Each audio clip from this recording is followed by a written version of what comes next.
My name is Hannah Hill with your Tampa Bay Lightning pregame preview. Bolts fans, get excited because the Tampa Bay Lightning are hosting in-state rival Florida Panthers right here at Amalie Arena. A player you can't expect to see in the lineup in tonight's game is Zach Bogosian. We haven't really seen much of Bogosian as he ended up suffering an injury on October 12th against the Pittsburgh Penguins. He ended up blocking a shot in that first period, but that meant he ended up sustaining a lower body injury. Bogo talked to us about what it means to him to be back in the lineup. Yeah, I'm super excited. Like I said last time we talked, it was a long 4 weeks, so I'm just excited to get back out there and kind of get back in the mix. Bogosian isn't the only player you can expect to see in tonight's lineup. You can see Mikhail Sergachev is back, and as well as Boris Katchouk.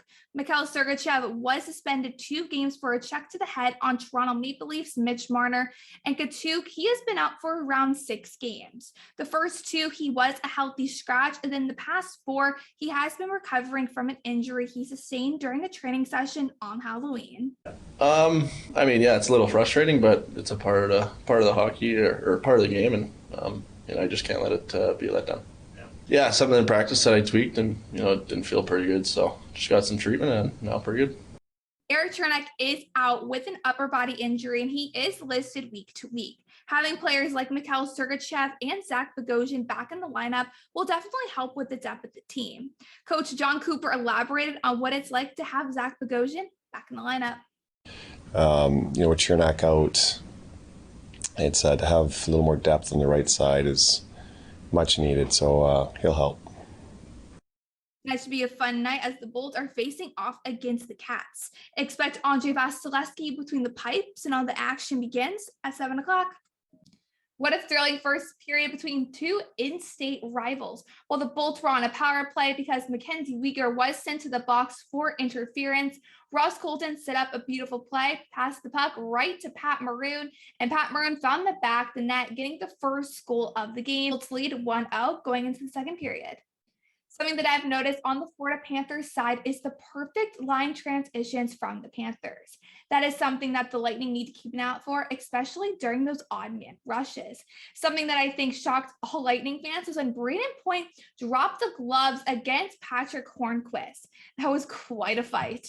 Shortly after Brayden Point dropped the gloves, it was Victor Hedman who found the back of the net, making it a 2-0 game. However, something to mention was that Boris Katchouk got an assist on Victor Hedman's goal, and that was his first career point.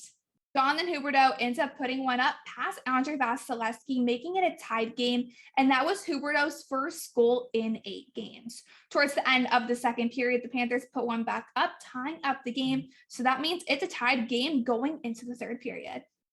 Something I do want to mention once again was the Brayden Point versus Patrick Hornquist fight. That is something that we do not see from a player like Brayden Point too often. We may see it once every couple seasons. We definitely do not see it more than once in a season. So definitely Bolts fans, take advantage of that fight. It was a really good fight. So I'm going to play a little recap for you. Patrick Hornquist and Brayden Point exchanging rights.